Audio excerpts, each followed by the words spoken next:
бир нече жолу зордуктады. Чимкентте аярлуу кыздар кыйноого кабылды. Казакстанда психикалык саламаттык борборунда дарыланып жаткан эки кыз мекеменин кызматкерлеринин зордуктоосунан кабылганын айтып чыгышты. Кыздардын бири жашы жете элек өспүрүм экени, зордуктоодон кийин боюна бүтүп аборт жасатканы белгилүү болду. Полиция иш козгоду, бирок шектүүлөр аныктала элек.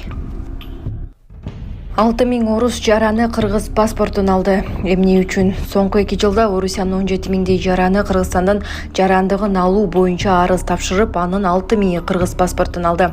Москва Украина кол салган соң Орусия батыштын санкцияларына кабылып, анын жарандыгы башка өлкөлөрдүн жарандыгын ала башташкан.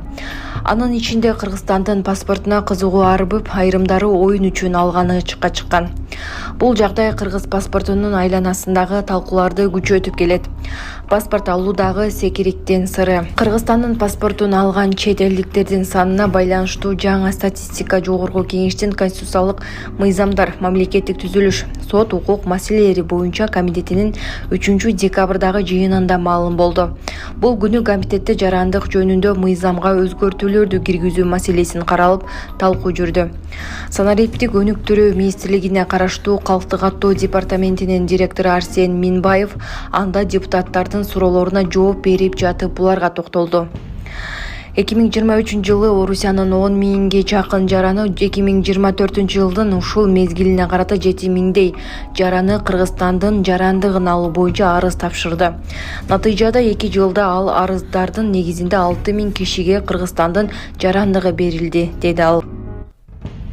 Баткенде баңгизат сатууну көздөгөн шектүү кармалды. Баткен шаарында баңгизат сатууга аракет кылган шектүү кармалды. Бул тууралуу Баткен ОЙБден басма сөз кызматы билдирди. Маалыматка караганда, Лейлек Ребиден кылмыш иликтөө бөлүмүнүн ыкчам кызматкеринин ыкчам маалыматтарына негизинде кылмыш иши козголгон. Баткен районунун аймагында белгисиз жаран жашыруун түрдө баңгизат колдонуп жүргөндүгү боюнча ыкчам иликтөө иштери башталган. Жыйынтыгында Кадамжай районунун 34 жаштагы Т.Э. аттуу тургуну Баткен шаарынан кармалып, тинтүү учурунда анын жанынан өзгөчө жыты бар кара күрөң түстөгү баңгизатка окшогон зат табылып алынды. Тийиштүү экспертиза дайындалып, анын корутундусунда 2,72 граммдан ашуун гашиш баңгизаты зат экендиги аныкталды. Учурда тергөө иштери уланып, кармалган жаран убактылуу кармоочу жайына киргизилди. Депутат өкмөттүү бала бакчаларды каржылап кароого чакырды. Колдо бар бала бакчаларды каржылоого каражат берилбесе, анда жаңыларын курууну кажети барбы деген суроо салды депутат Айбек Алтынбеков. Депутат министрлер кабинетин бала бакчаларды куруу менен эмес, аны каржылап кароо менен алектенүүнү сунуштады. Мен бюджет тууралуу мыйзам долборуна бала бакчаларды өкмөт тарабынан каржылоо боюнча сунуш киргизем. Бирок өзгөрүү киргизилбептир. Кыргызстанда акыркы жылдары өтө көп бала бакчалар курулуп жатат. Саны өсүп жатат, бирок курулган бойдон иштебей турат. Иштебей турган бала бакчалардын эмне кереги бар? Андан көрө бала бакчаларды курууну демөөрчүлөргө берип, балдардын тамак ашын карап, каржылоо жагын колго албайсыздарбы, деди депутат. Сот Райымбек Матраимовго 100 000 сом айып салып, абакка кескен жок.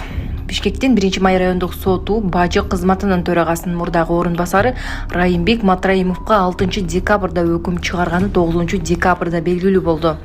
Маалыматка ылайык, сот Райымбек Матраимовду кылмыш жаза кодексинин бейбаштык, мамлекеттик чек арадан мыйзамсыз өтүү беренелери менен күнөөлүү деп таап 100 000 сом айып пул салынды.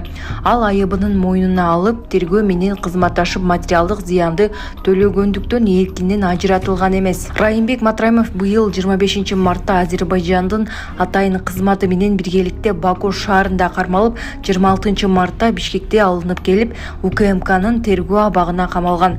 11 ноябрда эч жакка чыкпоо тил каты менен эркиндикке чыккан. Ага алгач кылмыш жаза кодексинин эркиндигинин мыйзамсыз ажыратуу жана кылмыштуу жол менен алынган кирешелерди мыйзамдаштыруу, адалдоо беренелери менен да кылмыш иши козголгону айтылган. Бул иштер эмне болгону тууралуу маалымат жок. Улуттук коопсуздук боюнча мамлекеттик комитетинин төрагасы Камчыбек Ташиев Райымбек Матраимов мамлекеттик бюджетке $200 миллион төлөп тергөө абагынан чыкканын айткан. Бишкекте 28 жаштагы Илья Чернышев дайынсыз болууда. Бишкекте 1996 туулган Чернышев Илья Егорович изделүүдө, деп билдирди Чүй ОБИдин басма сөз кызматы. Дайынсыз болуп жаткан жарандын апасынын айтымында ал 5 декабрда 6-кичи райондогу батиринен чыккан боюнча кайтып барган эмес. Белгилери: бою 180 см, орто дене түзүлүштө, сары чачтуу, көзүнүн түсү көк. Кийген кийимдери узун кара түстөгү күрмө, боз түстөгү спорттук кара спорттук бут кийим. Милиция ал тууралуу маалыматты бар жарандарды 0312 54 41 16 0709 84 33 07 же 102 номерлары аркылуу байланышууга чакырат.